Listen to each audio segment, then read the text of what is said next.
This is a brief explanation of problem 4 on page 508.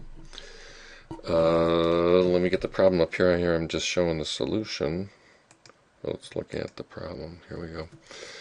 Okay. So I'm not going to make you sit here and watch while I write everything out.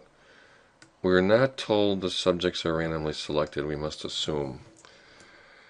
We have no reason to assume the students in each sample are not independent of each other.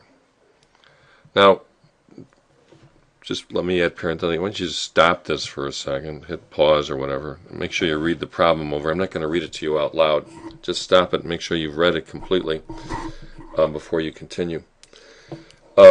We have no reason to assume that the two samples are not independent of each other. Since we're going to be comparing the two samples, it's necessary to make sure that they're independent of each other, because we will be making a standard error that will be taking the sum of the variances, taking the square root of the sum of the variances. We can only do that when the two populations are independent. Now 25,000, that's the sample size, is less than 10% of the population of Americans aged 24 years.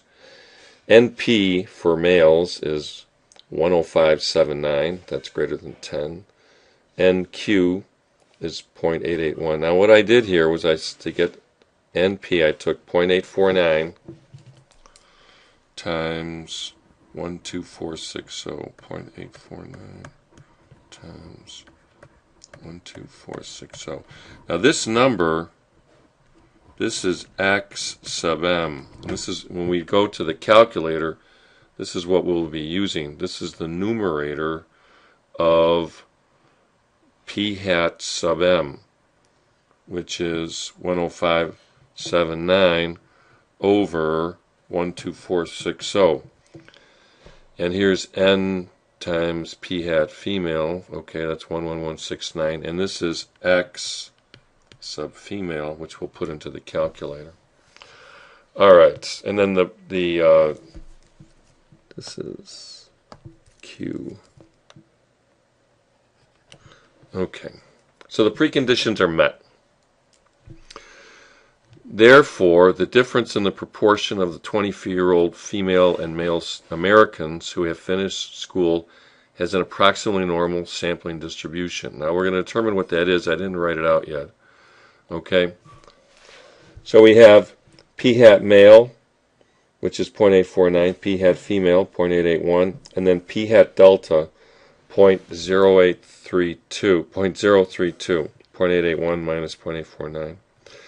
Now the standard error for p hat delta will be p hat male times q hat male divided by n sub male plus p hat female times q hat female divided by n sub female. Take the square root of the whole schmear. We get the standard error of p hat delta is 0.0043. So this is the males subtracted, this is the standard error. So p hat delta has approximately normal sampling distribution of 0.032, comma 0.0043. So now we make the confidence interval, which is going to be p hat delta 0.032 plus or minus 1.96, that's z star for 95%, times 0.0043. And that gives us a confidence interval of 0.0236, comma 0.0404. We are 95% confident that the true difference between the graduation rates of 24-year-old females and male Americans is between 0.0235 and 0.0404.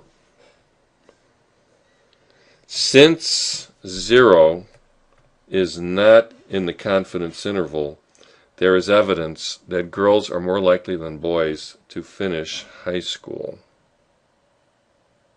Now, let's look at, okay, all of the stuff that I showed you, you have to show. You have to show all these mechanics, the presuppositions, all this writing. But to check your math, to make sure, maybe you don't want to put it all in the calculator or whatever, okay, then you're going to go to stat and then tests, and we're going to do a 2 proportion z, not test, but interval, 2 proportion z interval. So we hit enter, and you can see the numbers that I put in here. Okay, let me scroll back up to here. Okay, here is x sub m 10579 over n sub m 10460, and then we have x sub female 11169 over n sub female 1212678, the confidence interval. Now, in this case, we're going to be subtracting female from male because I put the males first. So our confidence interval is going to be negative. So, in no other sense, though, they're the same results, the same confidence interval, but we're going to say that clearly, since the results are negative, the women have the bigger confidence interval, bigger graduation rate than the men. 0 is not in the confidence interval. Both values are negative, and that provides the same evidence that women have a greater, higher graduation rate than men. Okay, now we're going to check check the work with a hypothesis test. The null hypothesis is that there's no difference, that if you subtract the male graduation rate from the female, you'll get 0. And then the alternative hypothesis is that the difference between the two is greater than 0, which would mean that the female graduation rate is greater than that of the males. So the preconditions are the same, so we don't need to go over this again. But we are going to use, since the null hypothesis is based on the belief, on the theory that there's no difference in the graduation rates, then the standard deviation of p hat delta will be calculated using p hat pooled only.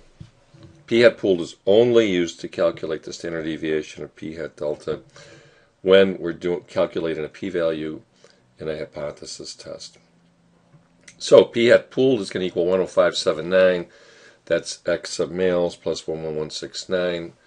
That's x sub females over n sub males plus n sub females. And we get p hat pooled is 0.865. And q hat pooled is 1 minus p hat pooled, 0.135. And so the product of 0.865 times 0.135 is the numerator of p hat pooled. So for calculating the standard deviation of p hat delta. So we got 0.865 times 0.135 over 12460 plus 0.865 times 0.135 over 12679. So the standard deviation of p hat delta is 0.00431. So we can say that p hat delta has an approximately normal sampling distribution of 0, 0.00431. So the z-score for p hat delta is going to be 0.031 minus 0, okay, y minus, minus the mu, minus,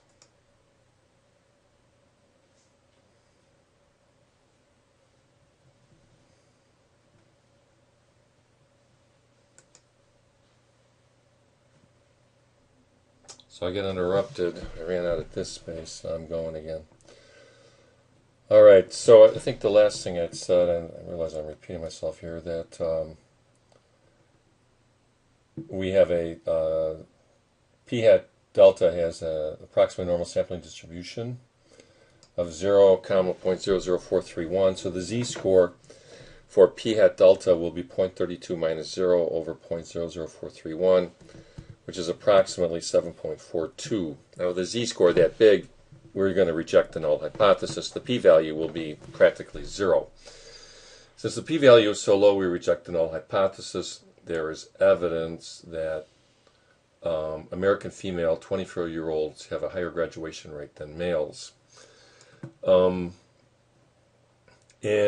let's do the test. We go to the tests, and we're going to do a 2 proportion z-test number 6, and we inherit all the numbers we put in before. And we're going to say that, so we have x sub 1, n sub 1, x sub 2, n sub 2, and we're going to say p sub 1, that's the proportion of, this is males, this is females, is going to be less than, so males is less than females. And we go to calculate, and we see we got that really low z-score. And here is p hat pooled, and here's the p-value, which is 0, effectively 0. And that's about it.